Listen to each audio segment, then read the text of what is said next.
Meanwhile, the Midianites who bought Joseph carried him down to Egypt.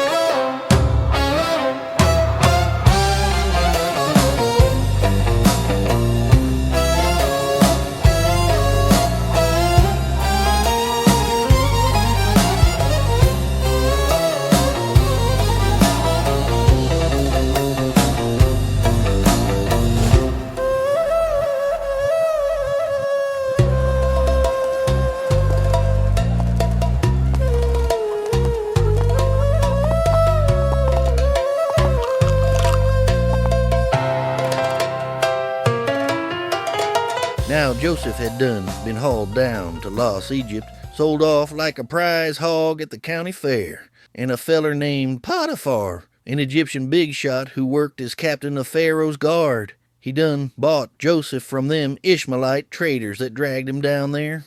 But the Lord was with Joseph, and that boy started thriving like tomatoes in a whiskey barrel. Potiphar noticed quick that the Lord's hand was all over him, 'cause every little thing Joseph touched turned into blessing. So Potiphar said, "Well, I'll be," and put Joseph in charge of his whole dang household. Gave him keys to the barn, the pantry, the silver drawer, everything. Joseph was trusted more than a hound dog on night patrol. Soon as Joseph took over, the Lord started blessing Potiphar's house left and right. Crops came in better, chickens laid double, and the servants stopped calling in sick. Everything in that house, and even out in the fields, got a double portion of goodness, all 'cause Joseph was in the mix. Potiphar just kicked back after that. Only thing he had to worry about was what was for supper. Now Joseph was one good-looking fella, strong-built, clean-faced, and sharp like a new pair of boots from Bass Pro Shop. And wouldn't you know it, Potiphar's wife got to eyeing him like he was a hot brisket fresh off the grill. One day, she flat out said to him, "Come on, big boy. Let's get to rolling in the hay." "Ma'am, my master trusts me with every dang thing in this house. He done put me over it all, inside and out. Ain't nothing off limits to me, except you, 'cause you his wife. How in tarnation could I do something so evil? That'd be a sin straight against the Lord hisself." But that woman don't give up. She done keep after Joseph day after day, like a skeeter buzzing in the ear, but Joseph wouldn't budge, wouldn't touch her, wouldn't even hang out in the same room. Then one day, Joseph come in to do his chores like usual. House was empty, quiet like a graveyard at noon. Next thing you know, she grabbed him by his coat and hissed, "Come on now, just do it." Joseph twisted out of that coat faster than a greased pig at the fair and hightailed it clean out of the house, left her standing there holding that coat like a trophy. When she saw she'd been left high and dry, she called the rest of the servants and hollered, "Y'all look what that no-good Hebrew tried to pull. That man came in here trying to mess with me." I screamed, and he ran out like a coward, leaving his coat right here in my hands. She held on to that coat like it was Exhibit A, waiting for her husband to come home. When Potiphar got back, she told him the same tale. "That Hebrew you brought into this house, he tried to shame me, but I screamed and he ran off butt naked scared, left his coat." Potiphar heard all that and got madder than a bull with a burr under his saddle. He threw Joseph straight into prison, the one where Pharaoh's prisoners were locked up, and that's where Joseph ended up, sitting behind bars for something he never even did. "Y'all put me here unjustly, but I'll be back." But the Lord, he was still with Joseph, showed him kindness like a mama shows her baby boy. The prison warden took a shine to Joseph real quick and put him in charge of the whole dang jailhouse. Before long, Joseph was the boss of everything, every cell, every chore, every fella in stripes. The warden just leaned back and let Joseph handle it, 'cause the Lord was with him, and everything Joseph done turned out just fine. Was Joseph the one who provoked her, or was desire already sitting in her heart? He was a slave trying to survive and do right, so of course he stayed polite and kept things smooth. Some folk are just naturally friendly, and that can sound flirty even when it ain't meant that way. And let's be real, Joseph was smart, capable, and straight up handsome, the kind that turns heads whether he wants it or not. Add to that the shine of someone walking close to God, and yeah, that kind of light draws attention. Kindness ain't a crime, looks ain't consent, and the injustice is still the point. So, no, Joseph was innocent, and Scripture is clear on that. Quick pit stop, y'all. We're going through the whole good book, Redneck-style. Watch the whole series from the first episode after this one to catch up. Right about that time, Judah drifted off away from his brothers and got to running with this fella from Adullam named Hira. While he was down there, Judah laid eyes on the daughter of a Canaanite man named Shual. He took her for himself, just like that, no asking nobody, and slept with her. Sure enough, the woman got in a family way and had a boy, and Judah named that boy After a bit, she got pregnant again and had another boy, and she named him Onan. Then she turned up pregnant one more time and had another boy, and she named him Shelah. Judah was over at a place called Chezib when she had that last young'un. Later on, Judah picked out a wife for his firstborn, and that young woman's name was Tamar. But Judah's firstborn, was flat wicked in the sight of the Lord, twisted in a way the Lord wasn't about to let slide, so the Lord struck him down. Then Judah said to Onan, "Listen here, boy, you go sleep with your brother's widow. You act as her man now, and you raise up children in your brother's name, so his line don't dry up like a creek in August." But Onan knew them children wasn't going to count as his, so every time he was with Tamar, he made sure to spill his seed on the ground, so she wouldn't carry no child for his brother. What he kept doing like that displeased the Lord real bad, and the Lord struck him down too. This part always makes folk raise an eyebrow. Let's unpack it slow. Remember, Judah was the fourth child, but the firstborn dedicated to the Lord, the first son of Jacob and Leah to carry that legacy forward. That's why God chose his bloodline to be the one where the Messiah would eventually come from. So when Judah's oldest boy, came of age, he was supposed to keep that line going, but old was rotten to the core. We don't get details, but the Bible just says he was so wicked that God struck him down. That right there was the first derailment, 'cause the Messiah was supposed to come from line, but that went down the drain, so now it was Onan's turn.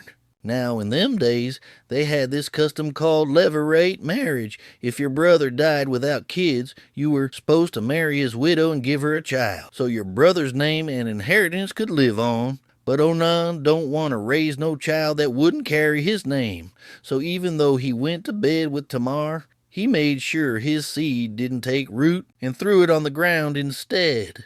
He enjoyed the ride, but dodged the responsibility. That ain't just lazy. He blocked the blessing. He didn't just disrespect her, but was direct sabotage to God's plan. So God struck him down too. That might sound harsh, but this wasn't about some random family drama. This was about the bloodline of salvation itself, the very promise God made from the beginning. And if someone tried to mess that up, they were messing with the whole redemptive plan of the universe. So next time you hear someone say, "Why would God kill someone over that?" just remember, this was the story of the lamb before the lamb showed up, and the Lord wasn't going to let nobody wreck the road to Calvary. So and Onan, the very first Jews ever born, had a front row seat in God's redemptive plan, but they blew it like Esau, trading his birthright for pizza and a Coke. And I tell you, them wicked boys missed on the opportunity of being the Savior's ancestors. Then Judah said to Tamar, his daughter-in-law, "You go on back and stay a widow at your daddy's house for now, till my boy Shelah gets grown." 'Cause he was saying to himself, "I reckon I don't want to lose this one too like his brothers." So Tamar went and lived at her father's house.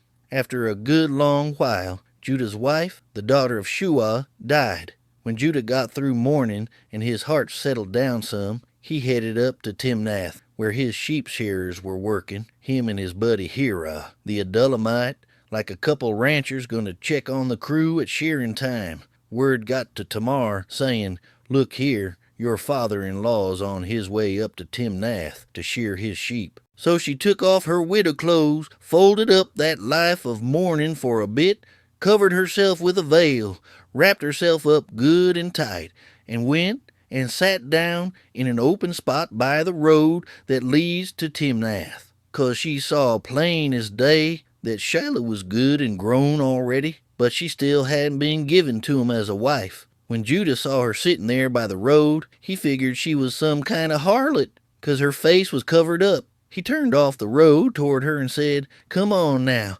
please, let me sleep with you." He had no idea this was his own daughter-in-law, and she said, "What are you fixing to give me so you can sleep with me?" He said, "I'm going to send you a young goat from the flock." She said, "All right, but you got to give me something to hold as a pledge till you send that goat." He said, "What kind of pledge you want me to give you?" And she said, "I want that signet ring of yours, the cord or bracelets you wear it with, and that staff you got there in your hand." So he handed all that over to her, went on and slept with her, and the woman conceived by him. Then she got up and went on her way, took off that veil, and put her widow clothes back on like before. Later on, Judah sent the young goat by the hand of his friend the Adullamite, so he could take it to that woman and get Judah's pledge back out of her hand. But his buddy could not find her anywhere, so he started asking the men of that place, saying, "Where's that harlot that was sitting out here by the road in plain sight?" And they said, "We ain't had any harlot in this place." He went back to Judah and said, "I couldn't find her." And the men of the place said, "There ain't been any harlot around here." Judah said, "Well, then let her just keep it, so we don't end up looking like fools. Look here, I sent that young goat like I said I would, and you couldn't find her, so it ain't on us no mo." About 3 months later, folks came and told Judah, saying, "Tamar, your daughter-in-law, has been playing the harlot, and now she's with child from her whoredom." And Judah said, "Bring her out here and burn her." As they were bringing her out, Tamar sent a message to her father-in-law, saying, "I am with child by the man these things belong to. I'm asking you, look close and see whose things these are, the signet, the bracelets, and the staff." Judah recognized them right away and said, "She has been more righteous than me, 'cause I did not give her to my son Shelah." And after that day, he never slept with her again. When her time to give birth rolled around, sure enough it turned out she had twins in her belly. While she was in hard labor, one little hand came sticking out first. The midwife grabbed that tiny hand and tied a scarlet thread on it, saying, "This one came out first." But that hand pulled back in, and right then his brother came busting out ahead of him. She said, "How in the world did you bust on through like that? This breach be on you, boy." So they called his name Pharez. Afterward, his brother came out, the one that had the scarlet thread tied on his hand, and they called his name Zara. Who would have thought the Savior of the world would come from such a wild and accidented bloodline? Let's take a look. Abraham got impatient and tried to shortcut the promise with Hagar, bringing Ishmael into the picture. Sarah was barren till way past menopause, and even laughed at the idea of having a baby. Rebecca, same story. Womb locked tighter than a pickle jar. Jacob pulled off the old twin swap scam to snatch the birthright and blessing. Then Laban scammed him right back and made him marry the wrong gal. Leah kept chasing Jacob's love, popping out babies hoping he'd finally care. And it wasn't till baby number 4, Judah, that she said, "Aight, Lord, I'll praise you anyway." Then Judah's son was so wicked, the Lord struck him down. Onan tried to enjoy the ride without carrying the weight, and he got dropped too. Judah himself straight up ignored the covenant duty, withheld his third boy from Tamar, but got tricked by a woman he thought was a prostitute on the side of the road. This whole thing was a wreck, but God ain't scared of wrecks. He just grabbed the wheel and kept driving that promise down the road to Calvary. And boom, Pharez was born. The Messiah's line survived through a messy, back-road redemptive detour. I tell you, God can draw a straight line with the most crooked stick. That's grace, that's sovereignty, that's the road to Calvary. And it ain't over yet. Later on, we'll see how it continues to be even more accidented. Sometime after all that happened, 2 of Pharaoh's top boys done messed up big time. One was the cupbearer, the fellow who handed him his drinks, made sure his wine was clean and fancy. The other was the baker, the man in charge of them honey cakes, fig pies, and royal biscuits. Well, Pharaoh got real steamed at both of 'em. We don't know if someone burnt his tres leches cake or watered down his merlot, but either way, he threw both them fellas into the pokey, same prison where Joseph was locked up. The captain of the guard, same one from before, put both prisoners under Joseph's care, so they was stuck in there for a good while, cooling their heels and thinking about what they done. One night, both the cup boy and the biscuit man had dreams, separate dreams, each one with its own weird little message. Next morning, Joseph saw 'em sitting there looking all sad and droopy like cows in a hailstorm. He said, "What's eating y'all? Why the long faces today?" They said, "Man, we both had dreams last night, and we got no clue what they mean. Ain't nobody around here that can tell us." Joseph leaned in and said, "Dreams? That's God's territory, boys. But if y'all want to tell me, I'm all ears." So the cupbearer went first. He said, "All right, I dreamed I saw this vine with 3 branches. They budded, blossomed, and boom, full of grapes.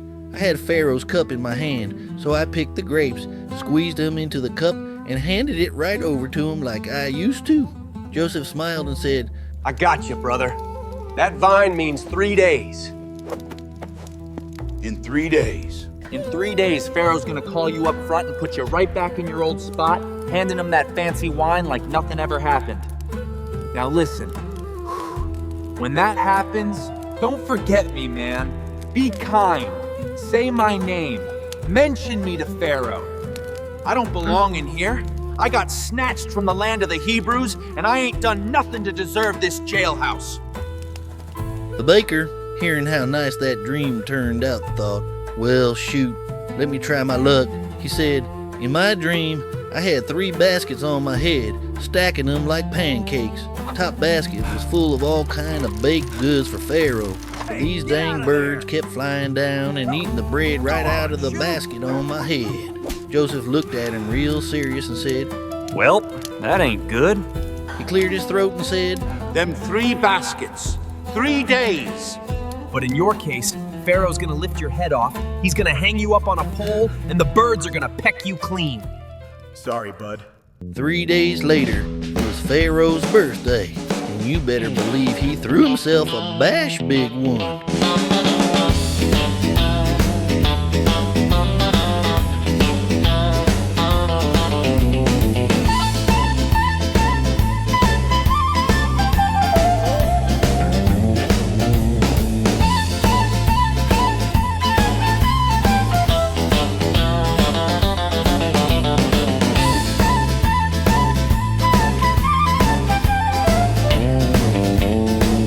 Invited all his officers, turned up the Nile juice, and started handing out royal verdicts like candy. He called up the cupbearer and the baker and brought them out front. Just like Joseph said, Pharaoh gave the cup boy his old job back to pouring and serving that royal drink like before. But the baker, sure enough, Pharaoh hanged him just like Joseph had told him. Everything went down exactly like Joseph said it would. But the cupbearer, that dude straight up forgot Joseph. Didn't say a word, left him rotting in that cell.